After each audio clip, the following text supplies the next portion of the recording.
Fair warning, this video contains discussions of self-harm and eating disorders.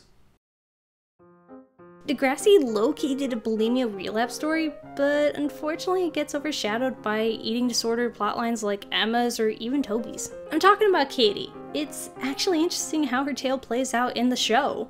By the time we learn of her disorder, she's been many months clean. It's not even something that comes up with her until Marisol wanted to get back at her best friend after she kind of rightly pointed out that Marisol was the homewrecker to Casey and Jenner's relationship. At this point, Katie was past the stage of purging being her life, and she was beyond the initial recovery. Instead, our involvement in her story comes at a rare spot that in other cases we just don't get to see. The living with the history of a form of self-harm and dealing with recurring desires to relapse. We have seen it come up a few times with other characters, like when Ellie wanted to hurt herself over Craig trying to use her crush on him to feed his coke addiction, when Emma was considering if the Purple Dragon spokesperson was right about her body weight, and when Maya had to stop watching coverage of the Brussels bombing. But Katie's was a different sort of take on the theme. With other characters, those moments came as a symbol of how far each person has come in their recovery. Essentially recognizing their triggers and choosing to take the healthier path rather than revert to their old, destructive coping mechanisms. With Katie, while she ultimately chooses not to purge, she comes very close. And the episode isn't a milestone in her recovery per se. At least, it doesn't feel that way to me because we didn't see her develop bulimia and struggle to seek help. We were informed of it through Katie's explaining her backstory to Drew. I don't have the visceral memories of seeing Katie experience the black hole that is eating disorders like I did with Emma. Instead of being a milestone in Katie's recovery, the scene of her consuming the Canadian Cheetos, looking over the calories, and then locking herself in the bathroom to purge comes off to me as being a depiction of the struggle to avoid a relapse.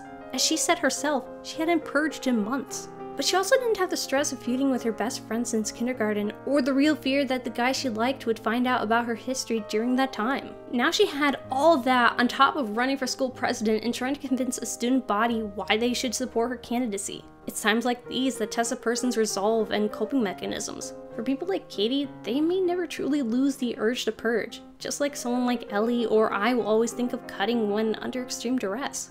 Yes, Katie ultimately didn't throw up as far as we saw, but she came close. It's important to highlight moments like these because everyone recovering from self-harm, eating disorders, addiction, etc. will go through this. Times where you want to say F it to how long you've been clean and fall back into the old crutch. Days where healing doesn't seem to mean as much as it did, and your strategies for keeping away from whatever plagues you are tested near breaking. Many of us come close to relapse. Many of us relapse. I have, many times. Katie's story shows how common just wanting to relapse is. You're not alone in getting to the point that she did. But Katie also shows that it's possible to pick yourself back up from it. You don't have to fall back into your old coping mechanisms. It is possible to face your stressors head on, even if the thing you want to do most is relapse. I get the same effect from Adam's struggle with burning himself. Again, we come after he's supposed to be over it, and then follow him to the point where his stressors in his life make him turn back to self-harm. And in his case, he does actually relapse. But like Katie, it wasn't just the end of his recovery. He wasn't a lost cause for hurting himself again after he was supposed to have stopped. Adam was able to get back to a stage where he didn't feel like self-harm was his only refuge. While both Adam and Katie add into the wide narrative of eating disorders and self-harm as a whole, they also low-key point out that relapse happens.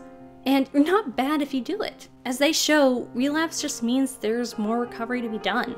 Whether you come close or do it, you're not unsavable because of it. Even if you continue to want to purge or burn, you can still get to a point where you choose your new, healthy ways to deal with life struggles instead. I love Katie's and Adam's stories because it highlights a late recovery stage that I don't see often and that is under-discussed. In media, it often seems like once you stop, you should be good for life and that what you were doing was just a phase. While that's the case for some people, many continue to struggle with it even after getting help. We need stories like Katie and Adam to show that relapse is unfortunately normal and just a step on the road to a better, healthy future.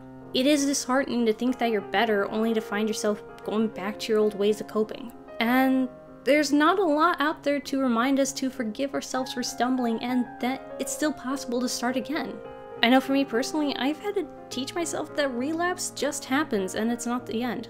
But the fact that Degrassi goes as far to say it, well, again, it's another reason that I'm glad Degrassi exists. So I don't know how well this will work, but I want to start a new segment of like showing off fan art because I've gotten a few of them recently and I want to make sure people get to see it. You may have seen this in the background of my videos when the like layer wasn't covering it. This was done by a fellow who's known as Prince on YouTube and also as Funny Bunny in our Discord server. I just find this hilarious. If you can't tell, it's my mouth just covered over my eyes, and so I'm just mouths. And it originally wasn't framed, it was just an image posted into our Discord server, but then I leave for 2 weeks and then come back to this on my fireplace. All thanks to my sister. Again, thank you very much, Prince Funny Bunny, for the picture.